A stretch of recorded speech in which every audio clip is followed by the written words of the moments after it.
Well, guys, we're at the ADL yard. We just got done dropping trailer R74, and we picked up to R72.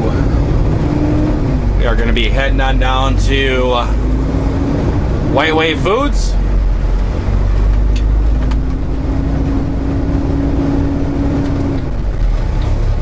And make this delivery for tomorrow, or pickup for tomorrow, head back to Wisconsin.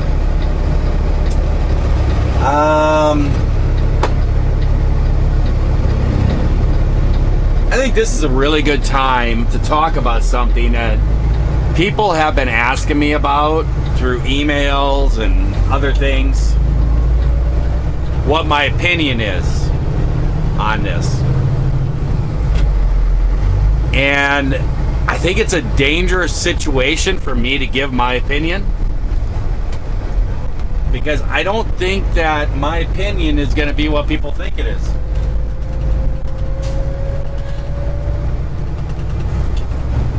I think that people will be shocked by it, and I think some people will be offended by it too. But I'm going to do it anyways. There's a whole thing going on .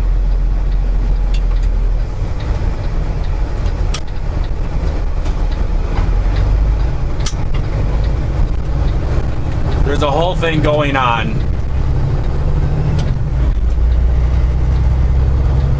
with truckers right now. They had a protest in Washington, D.C. And, you know, there's truckers associations, you know, that you can join and everything. There's big major ones and everything. But these guys are supposed, you know, you join them and then they represent truckers, you know, and to pass laws, blah, blah, blah, and all that stuff. I had joined one a long time ago, but I didn't really approve of the things that they were trying to get through.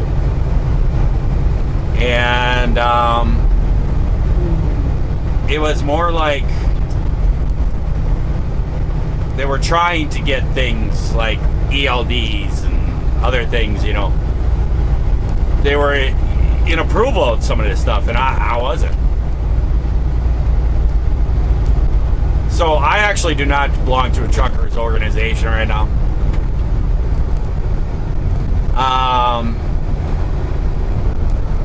But I'm going to give you my thoughts on it. And it's a really good time because I just dropped that load that is going to Giant in Jessup, Maryland. And I'm going to tell you right now, I do not approve of that load. I hate that load. I will not take that load to Giant. So when he sent it to me, I said, dropping at the yard? And he said, yes. Because I told him, I will not go back there again. And me and the boss kind of had a disagreement about it. I don't know if it was a really disagreement. He didn't say anything really back to me, but I know he wasn't happy with what I said to him.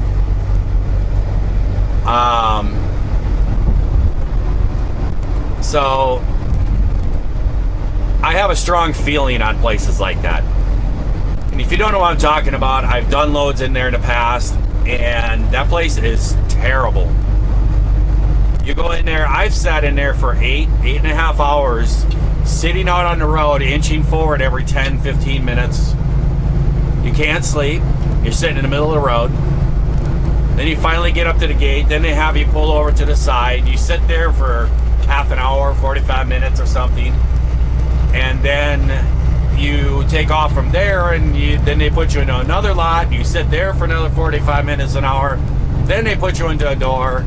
And you sit there for, you know, all long. And it's like, it's crazy. And I mean, you don't get detention, you know, and a driver, you're sitting there for 8-9 hours and you can't go to sleep. You can't take a nap. I mean, it's ridiculous, and you don't get paid for that. And I mean, Giant they don't do it. And places like that treat their drivers like that, I believe if I take a load into someplace like that, this is the way I did it when I was independent. If I took a load into someplace like that, if it was a troubled load and I tried to do it, I would try to talk to them and try to figure out, how can we make this better? How can we make this work? Is there something that's not? Is it times? What can we do here? If there's no way to fix the load and they just don't care, I'm done. I don't go back.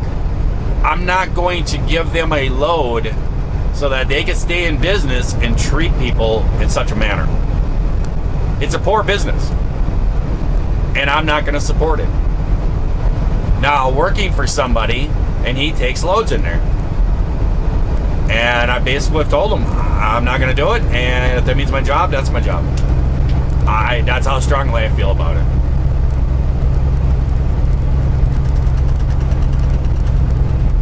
I'm going to tell you that I didn't even want to pick the load up and bring it down to the yard, because I don't want another driver to have to go through that. And I've explained it to my boss in this manner, and this is what he got upset because I said this to him. But my boss has complained about the rates, saying that the brokers are taking a bigger cut, and because they don't have as many loads and they're taking more of it, and the loads aren't paying worth nothing, and he's having to cut pay and blah blah blah and all this stuff. And there was just a whole protest thing in Washington D.C. A bunch of truckers and all this stuff gathered, and they held with the signs and stuff, and Trump actually had somebody go out there and gather together a bunch of these guys and sit down with them and ask them, what's the problem? And basically they said, brokers are gouging, they're taking all the money, they're taking way over, what they should be. There is a law out there that if you say to a broker, I want to see how much this load pays, by law, they're supposed to show you. Some brokers, don't. Most people don't even ask. I mean, if you don't trust the broker, if you don't trust it, then why even be in business? Why even haul the load with that broker? And they complained all about this and everything. And they said they would look into it. I just got a news feed today from a trucker organization I'm not even going to mention. And I get these all the time. And it said they are looking into it, but there really isn't that big of a percentage of brokers that are price gouging. So really, probably nothing's going to be done. And usually brokers, they do like 20%. They take like 20% of the load or something. Now, if you guys have watched my videos in the past, you know something. I think brokers are the devil. I hate brokers. Trucking brokers are terrible. I hate dealing with them. I don't know why they have to be there. Basically, it's a United States thing, and there's all these middlemen. They actually don't manufacture anything. They don't actually produce. They don't do anything really, except say to the company, I can make this easier for you. I'll take care of it, and this is how much I can do it for. And then they put it out on the internet, and truckers call up and say, well, how much is the load paying? And they tell them, oh, we can give you this much. They're just a middleman. They really don't do anything. They have no part of it, and they're taking a large cut of it. I mean, the companies that are manufacturing, shipping, receiving, they still have to have people to take care of the loading, the load aspect of it, putting the loads out there to do all this. But they feel that having a broker in between, they don't have to deal with it as much. Maybe they don't have to have an extra person working. I don't know. There is companies that do go directly, and you kind of need to search for those. But if you don't, then you're going to be with brokers, and you're going to be paying percentages to brokers. And once again, I think brokers are the devil. There has been some good ones. I have dealt with a couple good ones. When I was independent, I dealt with Rocky Mountain. And we did a lot of loads together. They paid me very well because they had a load that was always in trouble. And they were about ready to lose it. Nestle was going to take it from them because they couldn't get accomplished. And I called on and talked to them. They told me to rate. I said, well, I'll do it for this. And they said, listen, we'll pay you that money, but you got to get this thing down and get it unloaded. We're about ready to lose this. I said, fine. So I did this load and I got it worked through. And I was able to accomplish the load. And then the next day, the broker was like, how'd you do that? We can't, all our other carriers can't seem to get this done. And I told him, I said, well, how often do you do this load? He said, every day. I said, well, I'm not going to tell you my secret, but I can get it done. And it's going to be this X amount of money. And I raised my fee. Guy said, if you can do this, we can keep this load, I can get you that money. We worked together for years. Until the guy finally, he left and he went to work for a company, and my load was transferred to another broker in that company, and that broker felt I was getting overpaid and I wouldn't take the pay cut, so he put it out to somebody else, put it back on the internet board, and the load got in trouble and they lost the load. But you can find good ones. But back to this whole thing. Truckers, they went and protested this. Somebody in the Trump cabinet or whatever sat down with them, listened to them. They've kind of looked into it. Basically, they were saying, we've done some research and really we're not finding a lot of brokers that are really high on their percentages. And there is no law saying a broker can't charge a certain percentage. They can charge whatever they want. And then somebody got in trouble. And there is an association, just like with trucking, there's an association with brokers. And they have an organization that's supposed to be their voice. And their chairman of that organization made a YouTube video about all the stuff going on and stuff being said about brokers. And he made a YouTube video and said a bunch of different stuff. And really, the rates have not gone up. They're really about the same, but it's an open market, and shippers are seeing that there's more trucks, and so they're lowering the prices that they're willing to pay. And brokers are also doing the same thing too. And they're like, I don't know how this is the broker's fault and stuff, because if a truck driver takes a rate that he cannot make money on, well, then the truck driver's kind of stupid.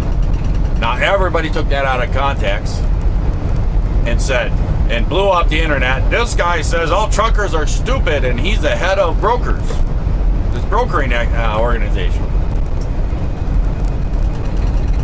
And I can tell you right now, people are going to say right now, they just heard me saying, oh, truckers are stupid, oh my goodness. No. If you make a poor decision in your business finances, that's a stupid decision.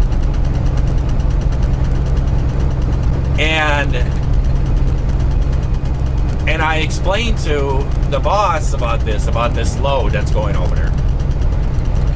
And I says, the reason why Giant gets away with this is because of carriers like you. Because you continue to haul the loads in there and don't care that the driver's sitting there for 8-9 hours, doesn't get sleep. All you're looking is to make that little bit of money off of the load. And he's complaining that the rates are dropping so much, just like everybody else is, but then they're continuing to haul.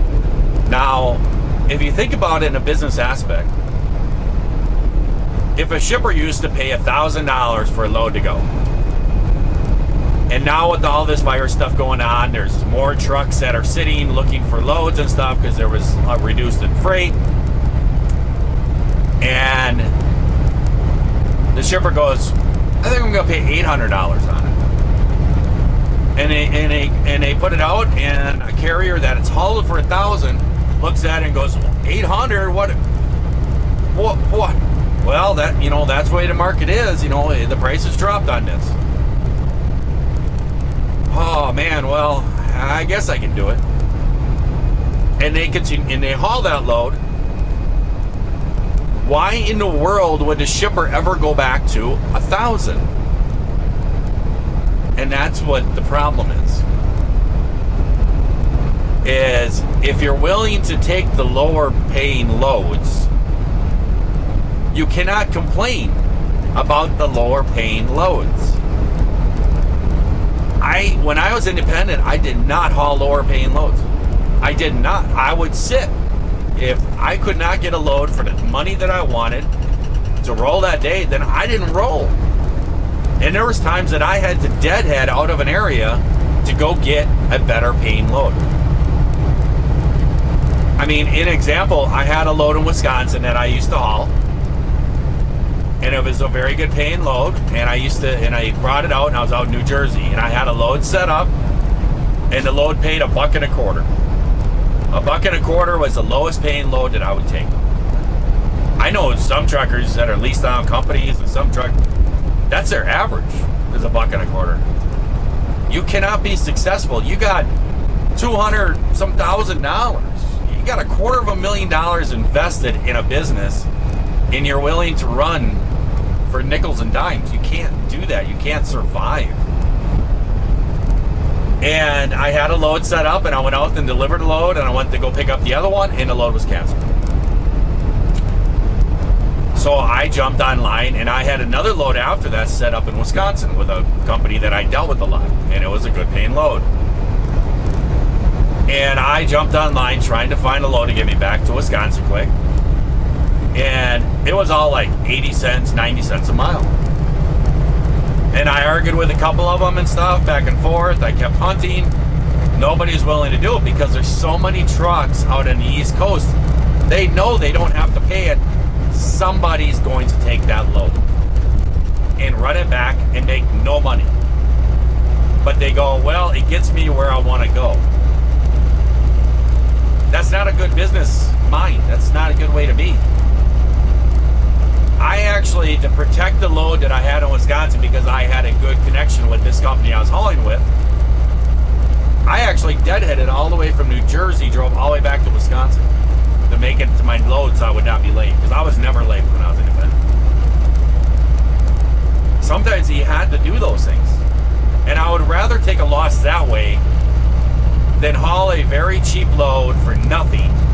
This car is just going to be a tool. You see that?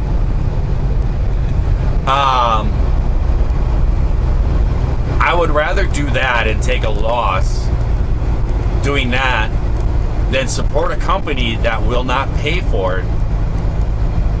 And then they go, okay, yep, I see, I told you somebody will haul it. So we're good to go. We'll find somebody again. Now there's guys out here, there's companies out here that'll haul, that the guys will haul for nothing. And the last time when I was independent, I was running across country and stuff. It was a lot different. It was really, really different. Look at this. These guys are riding bicycles across here. I wonder if that's even, like, legal.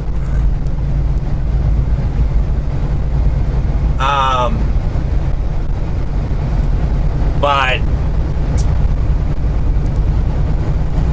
I just wouldn't support it. I just wouldn't support these companies.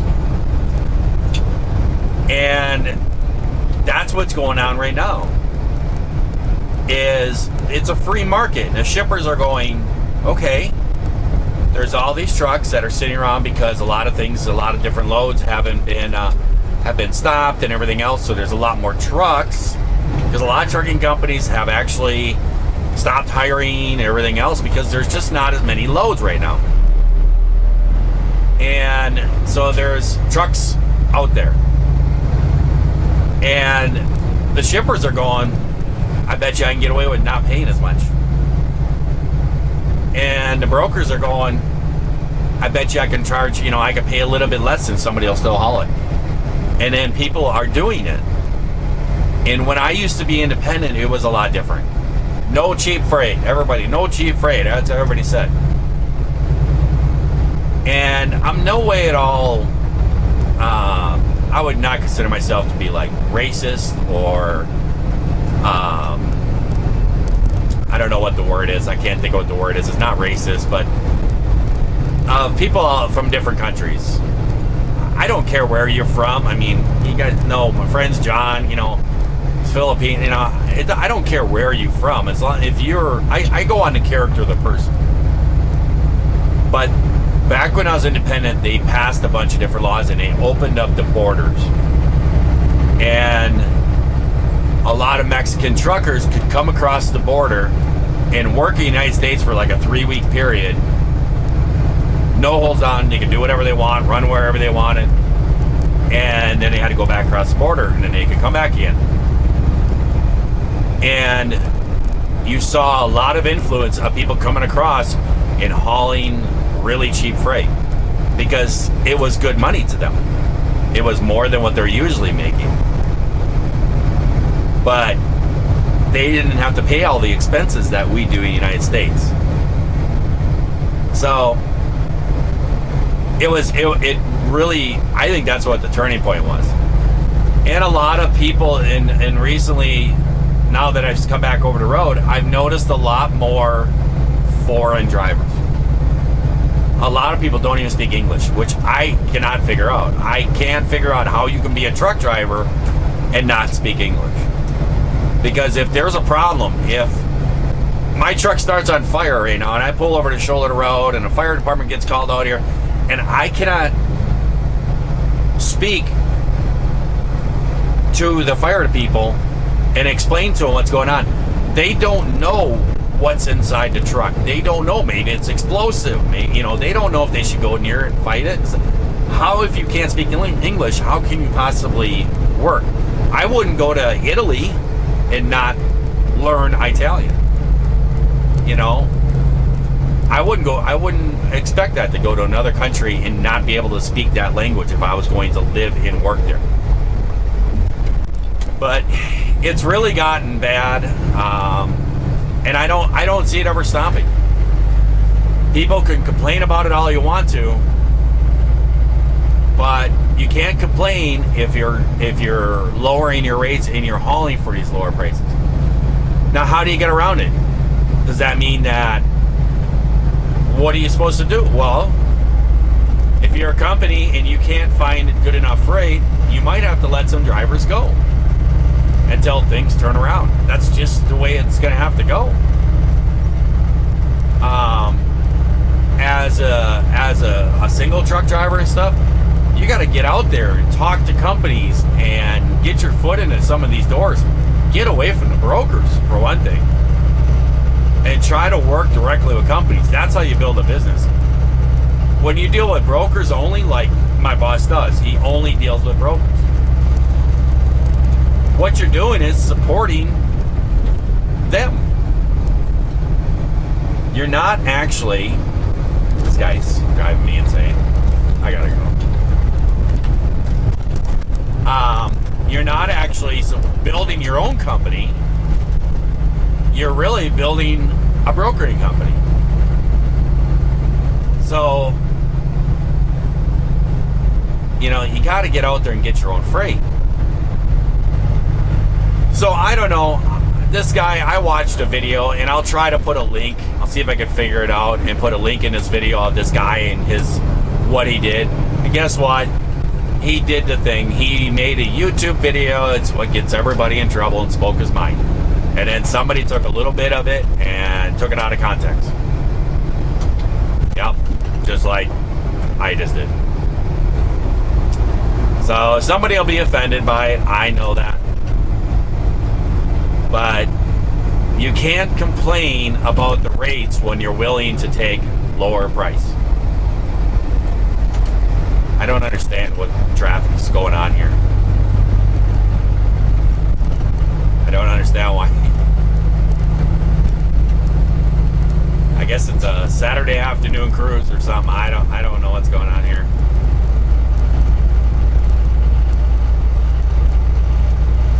So that's my thoughts on it. Are truck drivers stupid? No, I don't say that truck drivers are stupid. I think that people who complain about the lower rates and then accept the lower rates, well, that's not very smart. You really don't have the right to complain about it. You got to get out there and diversify and figure something else out to make it work. That's just my opinion on it. So, you take it for what you want. I'm just an old, lonely truck driver. Lonely truck driver? I don't know, lonely, but you know what I mean. So, I'm going to let you guys go. Heading on down to Mount Crawford. I'll be spending the night down there, picking up a load tomorrow. And I hope everyone out there is having themselves a great day, great night as they watch this here video. If you're not, certainly going to try that all over again tomorrow. And I will catch you guys later. See ya.